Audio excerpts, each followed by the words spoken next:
2024 sampai 2028. Baik, untuk Ibu Hermawati dipersilahkan. Terima kasih Bu Fitri. Bismillahirrahmanirrahim. Assalamualaikum warahmatullahi wabarakatuh. Selamat siang untuk teman-teman semua yang berada di ruangan guru dan yang berada di room meeting. Untuk teman-teman sekolah yang lain yang bergabung, saya ucapkan selamat datang di Kombel Dofala SMPN 146. Yang saya hormati Bapak Lukman selaku Kepala SMPN 146 dan sekaligus Koordinator Dofala Community. Untuk teman-teman wakil yang saya hormati juga, serta teman-teman guru hebat SMPN 146 dan teman-teman guru hebat di sekolah-sekolah yang saat ini sedang bergabung di room meeting. Pertama-tama, alhamdulillah saya sampaikan puji syukur kepada Allah saat ini kita dapat melaksanakan perdana untuk Kombel Dofala, sekaligus pengimbasan saya di modul terakhir CGP saya tentang pemimpin dalam pengelolaan sumber daya. Hari Jumat memakai kebaya. Salam sehat dan bahagia.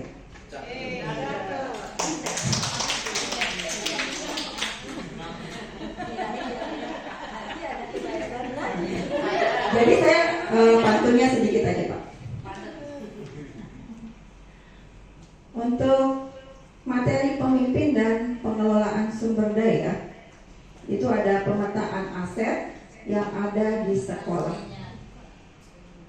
Untuk yang pertama saya sampaikan sebelum materinya terbuka, itu adalah bahwa yang menjadi aset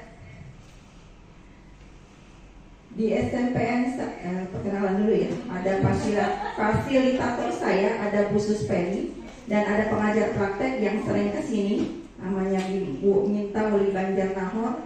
Itu mungkin Bapak Ibu Guru pernah melihat, itu PP saya. Kemudian lanjut, ada identifikasi aset, modal utama dan pemanfaatannya di SMPN 146 Jakarta. Yang perlu penekanan di sini, boleh Bu Ipah di slide selanjutnya. Ya, ini adalah modul terakhir dari siklus pembelajaran Merdeka saya, CGP, mengidentifikasi sumber daya sebagai aset kekuatan yang dimiliki sekolah. Identifikasi sumber daya sekolah dilakukan secara kolaboratif. Pada saat ini saya pemetaan asetnya itu pada kepala sekolah, rekan guru dan komite. Yang Bu Nova sudah share linknya ya pada untuk ini. Di sini itu ya kolaborasinya. Tapi untuk yang lebih luasnya sebenarnya sampai ke tokoh masyarakat. Lanjut Bu Latifah. Lanjut lagi, ini tujuan pembelajarannya mengidentifikasi cara kolaborasi. Nah, di sini ada 7 modal utama yang ada di sekolah. Ada modal manusia, modal sosial, modal fisik, modal lingkungan alam, modal finansial, modal politik, modal agama dan budaya. Ketujuh modal ini selaras dengan Standar Nasional Pendidikan atau SNP, terutama pada standar sarana dan prasarana, yaitu berupa modal fisik dan modal lingkungan alam.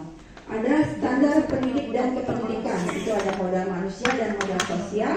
Standar pembiayaan ada modal finansial, dan standar pengelolaan pendidikan ada modal politik dan modal sosial. Jadi dipetakannya seperti ini. Ada 4 menurut standar nasionalnya. Ada modal fisik, lingkungan, modal manusia, modal sosial, modal finansial, modal politik, dan modal sosial. Di SMP 146 itu modal manusia terdapat 19 PNS, 8 P3K, 3 orang KKI, honor 1 dari total 31 guru. Mudah-mudahan kualitas pembelajaran semakin meningkat. Terdapat 23 guru memiliki sertifikat pendidik sehingga lebih kompeten dalam proses pembelajaran. Terdapat 2 orang BP yang dapat mendorong kemajuan sekolah. Untuk tenaga kependidikan, kita mempunyai PLT, Kepala TU dengan kualifikasi akademik S1 yang dapat melakukan pengelolaan administrasi dengan baik. Kita juga punya komite yang kooperatif dalam membantu terlaksananya program sekolah. Kemudian kita punya pengawas sekolah yang melakukan pembinaan kepada guru untuk meningkatkan proses pembelajaran. Lanjut, modal selanjutnya. Ada modal sosial, kita punya tata tertib dan MGMP untuk semua mata pelajaran. Tentu saja tata tertib itu dibuat agar seluruh murid dapat mengikuti aturan sekolah. Sedangkan MGMP itu sebagai media komunitas guru dapat meningkatkan keterampilan guru dalam mengajar, apalagi sekarang sudah kurikulum merdeka. Lanjut ke modal fisik. Kita punya ruang guru yang saat ini kita sekarang sedang berlangsung acara ini sebagai tempat beristirahat, berdiskusi dan mempersiapkan materi pelajaran. Ada perpustakaan di mana tempat-tempat siswa melakukan aktivitas membaca, meminjam buku dan menambah literasi bacaan. Ada lapangan sebagai area terbuka di sekolah yang digunakan untuk upacara, aktivitas olahraga dan kegiatan luar ruangan.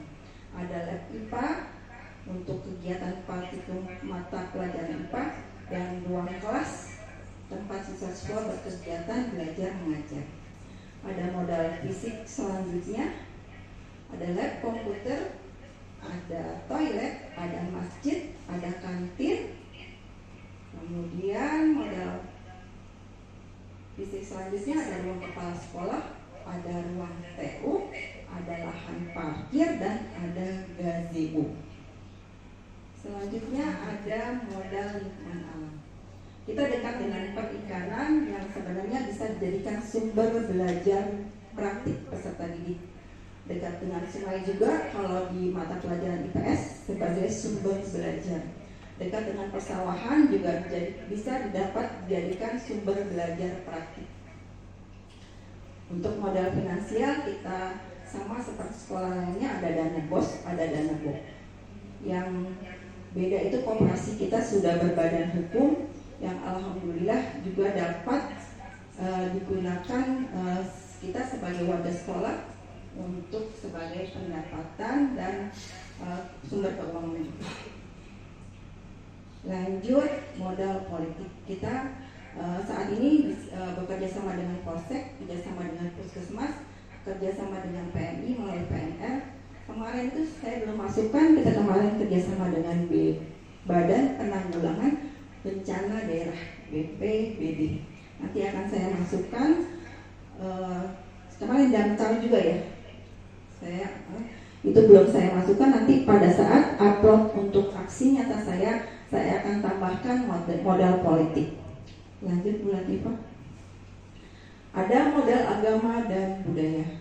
Kita melaksanakan sholat zuhur dan duha berjamaah, kemudian peringatan hari besar keagamaan, kegiatan P5, dan kita punya Jumat Berkah dan santunan yatim dan fakir miskin pada saat Muharram dan Ramadan.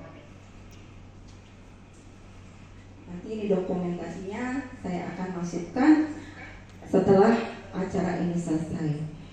Yang selanjutnya narasumber kedua ya.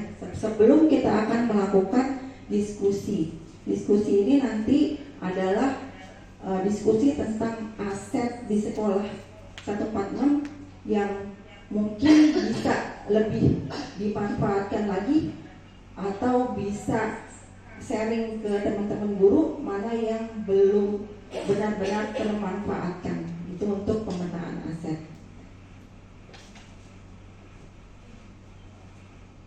Baik, terima kasih kepada Ibu Herna yang telah memberikan materi. Untuk tanya jawab nanti ya Bapak Ibu ya. ya. Mungkin yang di ruang Zoom meeting bisa bertanyanya lewat chat ya, nanti biar bisa dibaca. Oke, untuk materi selanjutnya